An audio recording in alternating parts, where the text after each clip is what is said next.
ዴቭ ልጅ በህይወት አለ ወይስ የለም ሲል አፋጦ ይጠይቃቸዋል። ሔዋንና ባንቴሮ ግራ ተጋብተው ዴቭ በማለት እየተቆራረጠ ቢሆንም ደህና ናት እሷ ደህና ነች ይለዋል። እኔ ስለ ሮዛ ሳይሆን የጠየኩህ ልጅስ ደህና ነው ወይ ሲል ሔዋን በሚያሳዝን ሁኔታ ልጁን ለማትረፍ ታግለው ነበር ዶክተሮቹ፣ ግን ደግሞ ለማትረፍ አልቻሉም። ግን ከሱ ይልቅ ደግሞ እናትየዋን ማትረፍ ስለነበረባቸው ያው ሮዛን ለማትረፍ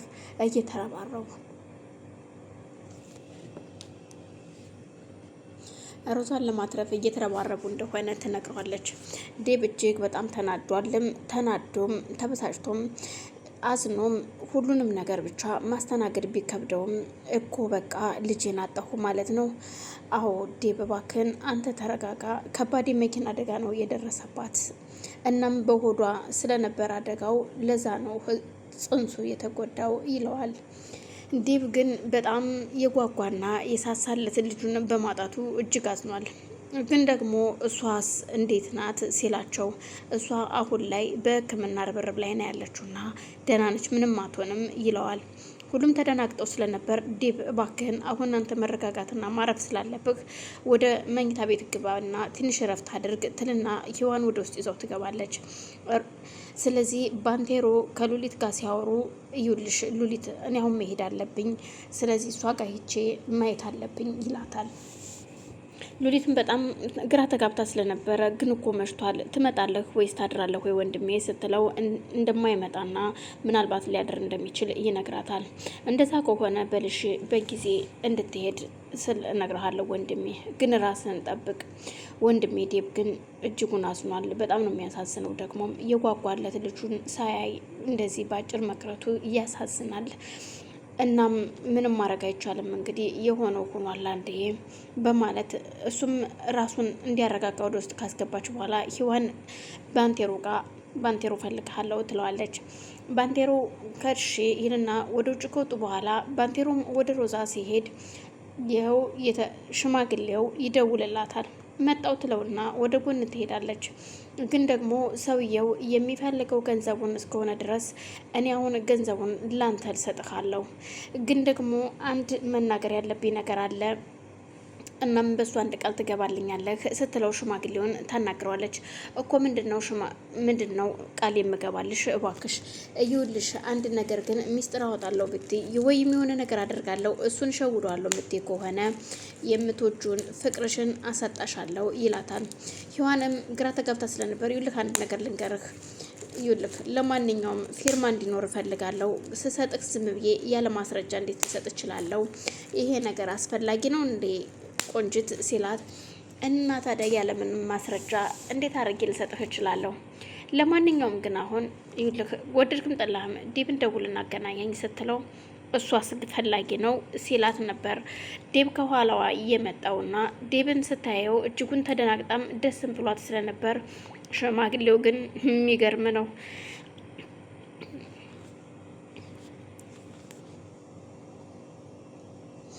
አንተ ግን ምን ነው እንደዚህ ተፈታተንከኝ? በማለት ሽማግሌው ጥሏቸው ይሄዳል። ሽማግሌው ጥሏቸው ሄዶ አሁን እሺ በዚህ ሽውጥ በመታውና ቢሞትስ ይሄ ሰው? እውነቴን ነው በቃ ይሄ ሰው አሸነፈኝ ማለት ነው። እንዴት እንደዚህ ይሆናል? በማለት ወደ ጠባቂዎቹ ስልክ ይደውላል። ጠባቂው የሚደውልለትና ምንድን ነው የተለየ አዲስ ነገር አለ ሲለው ያው አምልጧቸው እንደመጣና በተዘዋዋሪ መንገድ እንዳመለጣቸው ይነግሩታል። እናም ስለዚህ ታዲያ ዝም ብያሜን የመቀበል ይመስልሃል? ሰላም ውድና የተከበራችሁ የመቅዲ ቤተሰቦች እንዴት ናችሁ? ሰላም ናችሁ ወይ? በያላችሁበት ሰላማችሁ ይብዛልኝ። ይህም ቪዲዮ እየምታዩ ተከታተሉ፣ ላይክ ሼር ሰብስክራይብ እያደረጋችሁ እንድታበረታቱኝ ስል በአክብሮት ጠይቃለሁ። ቤተሰብ የሆናችሁ ደግሞ ላይክ ሼር እያደረጋችሁ አበረታቱኝ። ሀሳብ አስተያየታችሁን በኮሜንት እንድታስቀምጡልኝ ስለ በአክብሮት ጠይቃለሁ። አመሰግናለሁ።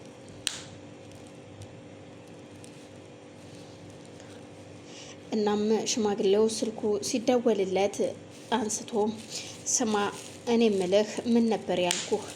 ቆርጠህ የዴብን አንገት እንድትልክልኝ ሙሽራዬን ደግሞ ይዛችሁ እንድትመጧን ነበር ያዘዝኩት ሲለው፣ አዎ ጋሼ እንደዛ ነበር ያሉት፣ ግን ምንም ማድረግ አልቻልንም።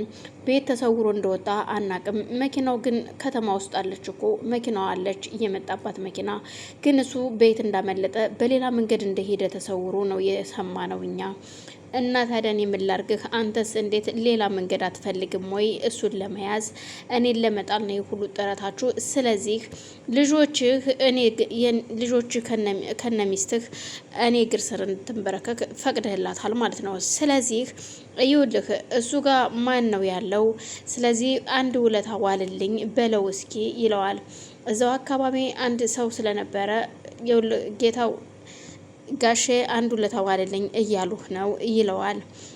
ይኸው ሽማግሌውና ያው ጋሼ የተባለው ሰው ጓደኛ ማሞች ይተዋወቁ ስለነበረ ስልክ የደወለውን አንደኛውን ጠባቂውን ያስገድለዋል። አዎ አንተ እንደዚህ ገድዬ ለሌሎቹ መማሪያ እንድትሆን አደርግሃለሁ በማለት ያው የተለመደውን ሳቁን ይስቃል።